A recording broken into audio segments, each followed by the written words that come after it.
My name is Jaime Diamond. I'm a local parent here in Carpinteria. What are some of the issues that have come up about the schools and family life for that matter about the pandemic? For my youngest, it was the hardest because he had just had 6 months of his first time at preschool. And then it was that we kept him home. At the beginning of the pandemic, a lot of families would choose one adult and they would be the person that would go out to go grocery shopping, and everybody else stayed home. Nobody left the house. We were really on a lockdown. And so after that, after the initial, okay, you guys can go outside for walks and you can, walk around downtown and just keep your distance from people. The idea for my 3-year-old to leave the house, it actually was a little scary. How do you explain that you can be outside but don't touch anything? Tell a 2 or a 3-year-old not to touch anything, not to touch their face, don't touch the lamppost, don't touch the newspaper bin, all the things that they love to explore. And that's how kids learn, is by touching and feeling things, and to tell them that they can't do that, it was really hard. So it was easier just to keep him home longer at this integral moment in his life where they're learning so much. And I think there's going to be a lot of studies probably on this little microcosm of these young kids, these pandemic kids, and how the lack of socialization during these crucial years, these formative years, how that affects them later on in life. There's families where you have older siblings and that helps. Or it's an only child and they only had their parents to socialize with. So I think there's going to be different degrees of how that forms the child. The 10-year-olds, they started having virtual playtime where they would just have their computer on and they'd be in their rooms and doing a Lego set together on their computers with their friends, or they'd play with their dolls kind of together, or they started playing internet-based games. And so they were playing games online with each other, or they'd just sit in their rooms and talk and putz around. So the first 4 to 5 months of the pandemic, most everybody had to stay home. But there was definitely the essential workers, grocery store workers, agricultural workers, first responders, healthcare workers, their parents too, and they have kids that are at home having to learn remotely, but they're called to work, to go. And what do you do when you have kids where both parents, or if it's a single parent home, what do you do with those children when you have to leave? And that was a big issue. And for our town, at least, Carpinteria, we had this amazing response from the Boys and Girls Club and Girls Inc. to step up to the plate and create a safe space for these kids to go. So the parents could go to work that had to. Did they create a safe physical space? They created a safe physical space at Girls Inc. and at Boys and Girls Club, where students were able to distance, and they gave them space to Zoom in, do their school, a safe place to recreate for a little bit of playtime, and to connect with others. And they were supervised. They could only take so many students. Those 2 sites could only take so many kids, and they couldn't take little kids. The idea of pods became common with a lot of parents. They would get their students, their kids, together with several other kids in the same grade, and they would go to either the park or someone's home and stay in the backyard so they could be distanced, but they could be supervised by one parent.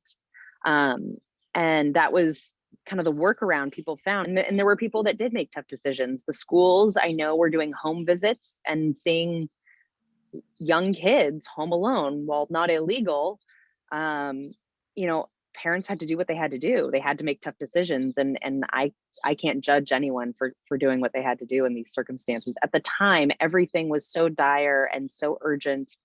And from day to day, we were being told, do this, don't do that. And then the next day they'd flip flop, the do this and don't do that. The ones that had to be on video, those were the families, my friends, that had the hardest time with also helping their kids with school.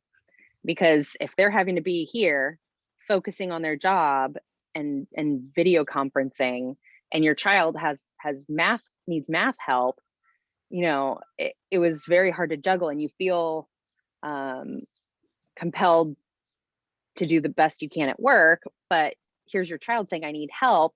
And there's this like, stop, I'm on video, stop.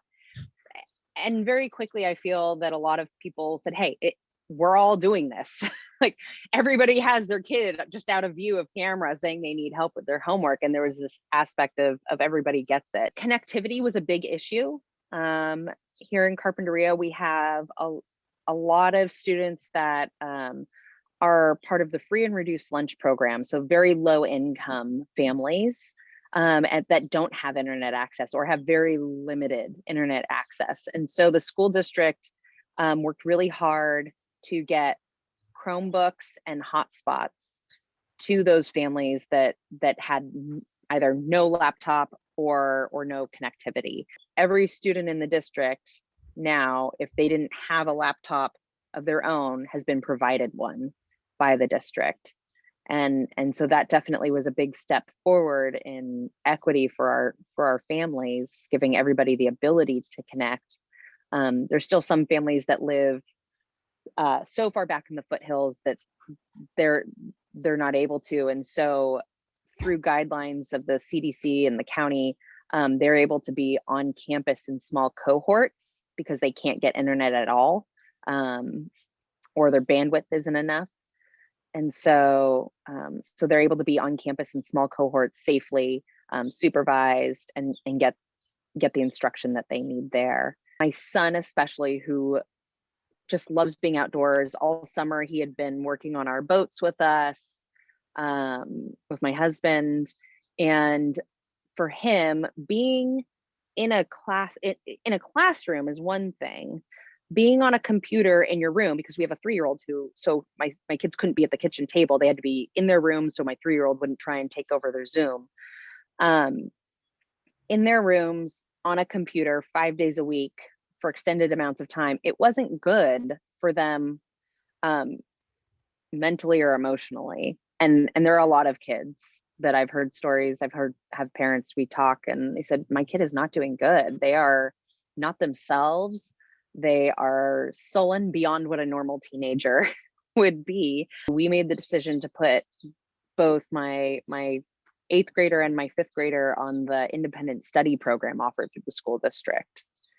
And so they do their schoolwork through a website. They aren't Zooming in every day. And for him, there was a huge difference in him. It went from, getting 3 words out of him a day, maybe, to, hey, can I help with the dishes? Hey, why don't I watch my little brother so you can go for a jog? Since the pandemic began, there has been a huge increase in programs that have come out to help teachers. And they all have these kind of funny names, and Scoop Pad and Raz Taz and all this other, funny names. And there's all kinds of memes of parents, talking about the different names of things that their kids have to do. There's a level of tech savvy required. And so you have some teachers where they Zoom, but they may still have a whiteboard that they've written their notes on behind them that they show, or they've taken pictures of, or they've typed something up and shared that ahead of time.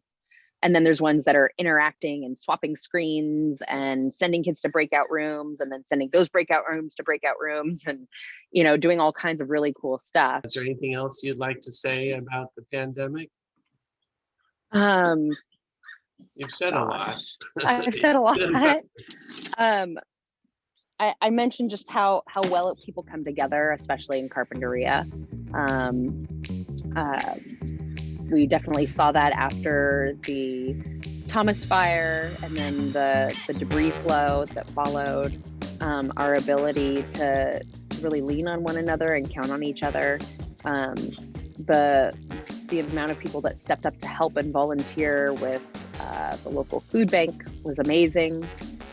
one of the more inspiring things was the people who had never been in a position to ask for help before that did, and how humbling that was for them, and what an honor it was to be able to serve people. Well, thanks so much. My best to you and your family and your neighbors. Thanks, Larry. Really You too. appreciate it. Okay. All right. Have a great day.